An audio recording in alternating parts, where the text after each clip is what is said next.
یہ کہہ دینا کہ باب تشیع کوئی نہیں، ایک لفظ آپ نے یہاں پر استعمال میں نے تو اس کا ریپیٹ کیا۔ جی جو بھی ہے وہ جس نے بھی کیا ہے، اگر وہ ایک بندے سے کسی نے کہا یار میں مشہور ہونا چاہتا ہوں، اس نے کہا کعبہ شریف کے اندر جا کے ادھر باہر حرم میں گندگی ڈال دے تو مشہور ہو جائے گا۔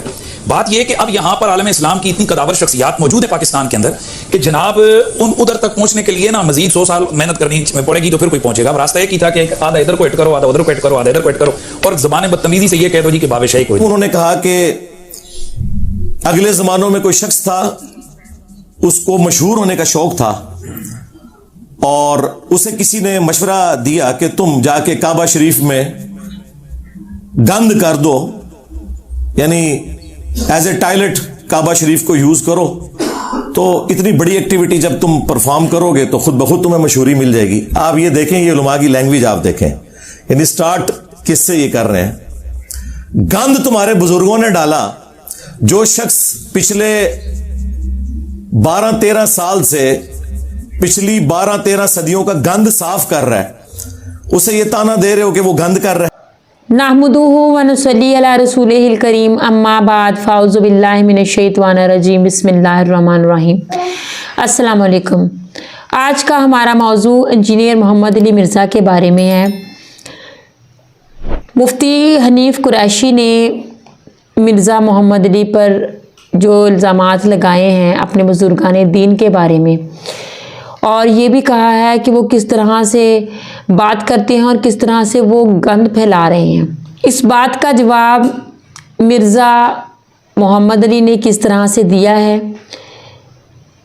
ہم دونوں کی بات سن کر اس پر تبصرہ کریں گے۔ تو آئیے سب سے پہلے ویڈیو دیکھتے ہیں، اس کے بعد ہم اس پر بات کرتے ہیں۔ کہہ دینا کہ باب تشیع کوئی نہیں، ایک لفظ آپ نے یہاں پر استعمال میں نے تو اس کا ریپیٹ کیا۔ جی جو بھی ہے وہ جس نے بھی کیا ہے، اگر وہ ایک بندے سے کسی نے کہا یار میں مشہور ہونا چاہتا ہوں، اس نے کہا کعبہ شریف کے اندر جا کے ادھر باہر حرم میں گندگی ڈال دے تو مشہور ہو جائے گا۔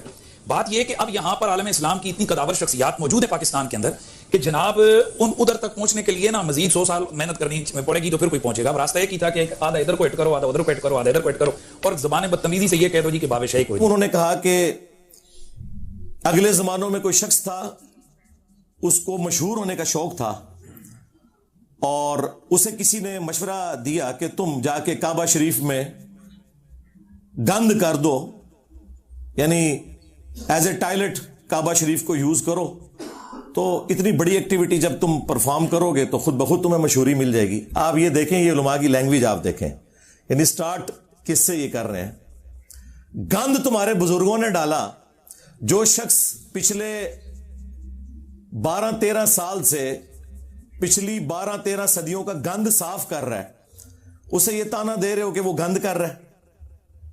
کبھی یہ کہتے ہو کہ یہ بیٹھتا ہی گندی مکھی کی طرح گند پہ ہے، تو یہ بھی بتایا کرو یہ گند تمہارے بزرگوں کا پھیلایا ہوا تھا، ہم وہاں بیٹھتے ہیں اس گند کو صاف کرنے کے لیے۔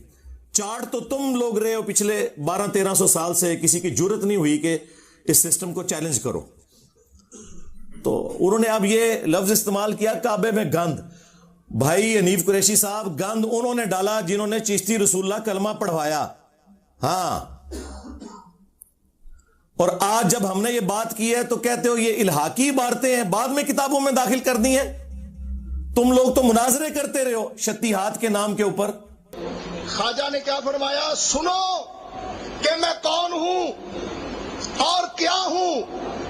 محمد الرسول اللہ صلی اللہ علیہ وسلم کے دربار کے کمینے غلاموں میں سے ایک ہوں، کمینے غلاموں میں سے ایک ہوں، کمینے غلاموں میں سے ایک ہوں۔ اور دوسری طرف یہ لوگ ہمیں بتایا کرتے تھے کہ با خدا دیوانہ باش، با محمد ہوشیار، دیوانگی صرف اللہ کے لیے چلے گی، محمد صلی اللہ علیہ وآلہ وسلم کے لیے دیوانگی میں بھی کوئی بات کی تو آپ کی گستاخی کی تعویل بھی نہیں ہوگی۔ تو بھائی یہ جن بزرگوں کے دفاع میں آپ اترے ہو، انہوں نے رسول اللہ کی شان پہ ڈاکہ مارا ہے، ختم نبوت کے اوپر ڈاکہ مارا ہے۔ تمہیں ختم نبوت کے نام کے اوپر صرف قادیانی یاد آتے ہیں۔ غلام احمد قادیانی دجال، اس نے تو ختم نبوت پہ ڈاکہ مارا شراب کو شراب کہہ کے، اور تمہارے بزرگوں نے اسی شراب کو انگوروں کا جوس کہہ کے پیا اور رحمت اللہ علیہ ہو گئے۔ اور وہ لعنت اللہ علیہ ہو گیا. لیکن یہ اب تمہاری بادشاہی زیادہ عرصہ نہیں چلے گی. تو یہ چشتی رسول اللہ جو ہشت بہشت میں ہے، جس کا میں نے 20 دفعہ پوسٹ مارٹم کیا ہے، ایک ایک چیز کا جواب دیا ہے. اب ان کے پاس چونکہ جواب ختم ہو گئے تھے، تو اب یہ کہہ رہے ہیں کہ یہ بعد میں کتابوں میں چیزیں داخل ہو گئی ہیں. تو پھر ہم یہ پوچھیں گے کہ یہ پہلے آپ کو کیوں نہیں پتا تھا؟ کچھ عرصہ پہلے تک تو آپ لوگ دفاع کر رہے تھے، اور بلکہ بڑے فخر سے بتاتے تھے کہ وہ حضرت صاحب نے تو اس واقعے کے اینڈ پہ کہا کہ میں نے صرف آزمائش کے لیے کلمہ پڑھوایا تھا. تو کیا ابو بکر، عمر، عثمان و علی رضی اللہ عنہم اجمعین وعلیہم السلام اجمعین آزمائش کے لیے کلمے پڑھایا کرتے تھے اپنے ناموں کے؟ اور کہتے ہیں دیکھیں ان میں کتنی عاجزی ہے. اینڈ پہ انہوں نے کہا میں کیا ہوں؟ محمد رسول اللہ کے کمینے غلاموں میں سے ایک غلام ہوں. کمینے ہی نکلے آج، کمینے غلاموں میں سے ایک ہوں. میرے نبی سا ہے ہی کوئی نہیں، تیرے بابے تھے شے ہی کوئی نہیں. اس کے بعد کشف المحجوب کے اندر انہوں نے بایزید بستامی کا سکر ثابت کرنے کے لیے رسول اللہ پہ جھوٹ باندھا. چلے ہم 1 ٹن حسن ظن رکھ لیتے ہیں کہ انہوں نے نہیں باندھا ہوگا، بہرحال کتابیں تو چھاپ رہے ہو، تم تو دفاع کر رہے ہو اور کہتے ہو جس کا کوئی مرشد نہیں وہ یہ کتاب پڑھ لے. جھوٹ باندھا کہ نبی الاسلام کی بھی مبارک نظر ایک دفعہ غلطی سے اپنے صحابی کی بیوی پہ پڑ گئی. اس صحابی کے دل میں اپنی بیوی کی نفرت آئی اور بعد میں رسول اللہ نے خود شادی کر لی. اس سے انہوں نے کہا کہ نبی بھی حالت سکر میں جاتا تھا، تو بایزید بستامی بھی اگر حالت سکر میں چلا گیا تو کیا ہوا؟ لعنت ہے تمہارے عقیدوں کے اوپر. اور پھر کہا کہ جو جنید بغدادی کا صاحب تھا، یعنی وہ جان بوجھ کر نگاہ ڈالنا، تو اس کی مثال تو حضرت داؤد علیہ السلام کی سی ہے. ان کی بھی نگاہ پڑی اپنے صحابی کی بیوی پر جب وہ چھت پہ نہا رہی تھیں. وہ پورا واقعہ جو ٹیمپرڈ تورات کے اندر لکھا ہے وہ انہوں نے کوٹ کر کے کہا کہ اس پھر عورت کے خامند کو حضرت داؤد علیہ السلام نے جنگ میں آگے بھیج کے قتل کروا دیا. آگے جائے گا تو قتل ہوگا، اور خود اس کی عورت سے شادی کر لی. جی یہ ہیں جی بزرگوں کی خدمات، جس کو کہہ رہے ہیں انجینئر صاحب گند کر رہے ہیں. گند تواڈے وڈیاں نے پایا، جڑا صاف کر رہے ہیں انہوں کہہ رہے ہو گند پا رہا ہے. شیم آن یو. تو فرید الدین عطار نے بایزید کے چیپٹر میں لکھا بایزید بستامی کی معراج، اور دعویٰ کیا جس طرح انبیاء میں رسول اللہ کو معراج ہوئی ہے، بابوں میں اس کو ہوئی ہے. یعنی ابو بکر، عمر، عثمان و علی کو معراج نہیں ہوئی ہے، ان کے بابے کو ہوئی ہے. اب مجھے بتائیں، صحابہ کی گستاخی تو یہ خود کرتے ہیں، انبیاء کی گستاخی تو یہ خود کرتے ہیں، اور کہتے ہیں کہ یہ گند ڈال رہا ہے انجینئر. اور اینڈ پہ جا کے انہوں نے جب کنکلوڈ کیا، انہوں نے کہا یہ بابا جی بہت بڑے تھے، اگر ان کی زبان سے کبھی یہ نکل گیا کہ سبحانی ما اعظم شأنی، میں پاک ہوں، میری شان بہت بلند ہے. اور یہ سیم جملے علی حجویری نے بھی کشف المحجوب میں نقل کیے، اور انہوں نے بھی وہی تعویل کی کہ وہ گھبرانے کی بات نہیں، ان کے منہ سے اللہ بول رہا تھا. اور ظالموں، ہمارا یہ عقیدہ تو رسول اللہ کے بارے میں بھی نہیں ہے، ان کے بارے میں بھی ہمارا عقیدہ ہے وما ينطق عن الهوى ان هو الا وحی یوحى. نبی اپنی خواہش نفس سے کچھ نہیں کہتے، وہ کہتے ہیں جو اللہ ان کو وحی کرتا ہے. ہم یہ نہیں کہتے کہ رسول اللہ کے منہ سے اللہ بولتا ہے. یہ تو عقیدہ ہی کفر ہے کہ اللہ بندے کے اندر حلول کر جائے. وہی نازل ہوتی تھی. چلیں اس کی وہ تعویل کر لیں گے کہ تو اللہ کی ذات کے بارے میں. اور آگے انہوں نے لکھا کہ وہ کہا کرتے تھے لیوائی اعظم من لوائی محمد. جبکہ ان سے پوچھا گیا کہ بتائیے کہ قیامت کے دن لوگ کس کے جھنڈے کے نیچے ہوں گے، انہوں نے آگے سے کہا کہ میں اللہ کی قسم اٹھا کے کہتا ہوں، نعوذ باللہ، کہ محمد اور تمام انبیاء اور تمام مخلوقات قیامت کے دن میرے جھنڈے کے نیچے ہوں گی. یہ کون کہہ رہا ہے؟ بایزید بستامی. اور وہ فرید الدین عطار لکھتا ہے کہ گھبرانے کی بات نہیں ہے، اللہ کا جھنڈا تو محمد کے جھنڈے سے بڑا ہی ہوگا نا. تو وہ ان کے منہ سے اللہ بول رہا تھا. بھئی قیامت کے دن تو جھنڈا ایک ہی ہے، لواء الحمد، جو بخاری مسلم میں حدیث ہے، انا سید الاولین والآخرین، میں سردار ہوں جتنے گزر چکے اور جتنے آئیں گے ان کا، میں خطیب ہوں اللہ کی بارگاہ میں. وہ تو رسول اللہ کے ہاتھ میں ہوگا جھنڈا. صحیح مسلم میں آیا کہ سب سے پہلے مجھے قبر سے نکالا جائے گا قیامت کے دن، سب سے پہلے میں شفاعت کروں گا، سب سے پہلے میری شفاعت قبول کی جائے گی. اور ایک اور حدیث صحیح مسلم میں کہ سب سے پہلے میں جنت کے دروازے پر دستک دوں گا اور داروغ جنت پوچھیں گے کون، میں کہوں گا محمد صلی اللہ علیہ وآلہ وسلم. تو وہ کہے گا کہ مجھے حکم بھی یہی تھا کہ آپ کے نام کے اوپر دروازہ کھلے گا. تو پھر میں صحیح کہتا ہوں نا، کہ میرے نبی سا ہے ہی کوئی نہیں, تیرے بابے تے شاہ ہی کوئی نہیں, اور تواڈے بابیاں نو کھنگن بھی نہیں دینا کسی نے ہوتا ہے. اور یہ حدیثیں ہمارا امام نقل کر رہا ہے, امام مسلم, جو 261 ہجری میں فوت ہوا, اور اس کی کنیت تھی ابو الحسین. اور تمہارا بابا اور اس بابے کے ماننے والے جس بابے کا دفاع کر رہے ہیں اس کی کنیت تھی ابو یزید, اور وہ بھی 261 ہجری میں فوت ہوا, صوفیوں کا بابا. اور ہمارا جو امام ہے اس کی کنیت ہے ابو الحسین مسلم.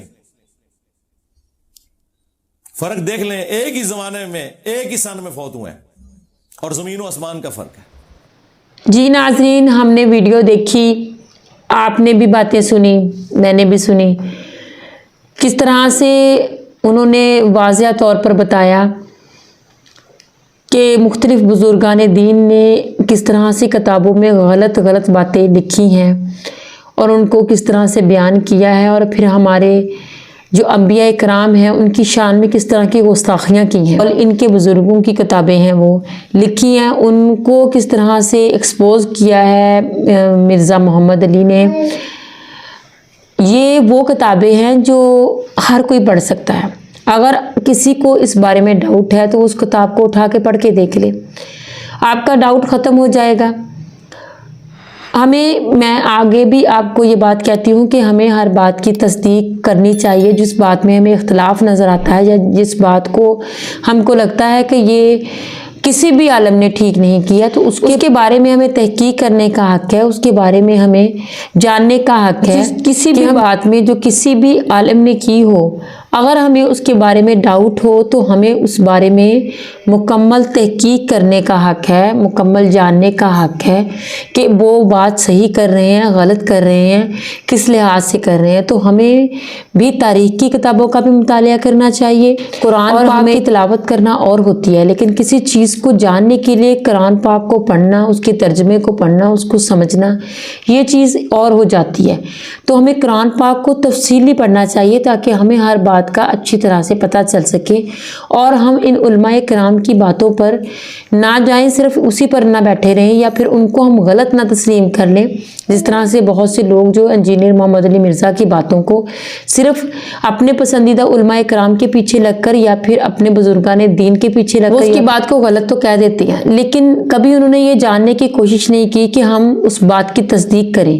ہم خود پڑھ کر دیکھ لیتے ہیں, اگر دوسرا بندہ لگ رہا ہے ہمیں کہ وہ غلط بات کر رہا ہے تو ہم کو حق ہے کہ ہم اس بات کو خود جانیں, تاکہ جب ہم اللہ پاک کے حضور پیش ہوں تو ہمارے پاس یہ جواب ہونا چاہیے کہ ہم نے اللہ کی اس کتاب کو پڑھا تھا تو اس کے بندے کے پیچھے لگ کر ہم نے اس کو صحیح یا غلط نہیں کہا تھا, بلکہ ہم نے خود جاننے کی کوشش کی تھی. اس بات کا بھی اجر بھی ہے اور ثواب بھی ہے جب آپ اس بات کو جاننے کی کوشش کرتے ہیں, اسلام کو پھیلانے کی کوشش کرتے ہیں یا پھر اسلام کو جاننے کی کوشش کرتے ہیں. جب ہم کسی بھی چیز کی تحقیق کرنے کی کوشش کرتے ہیں, ایک تو اللہ پاک ہمیں اس کا اجر و ثواب دیتا ہے, اور دوسرا پھر ہمیں صحیح بات کا بھی پتہ چلتا ہے.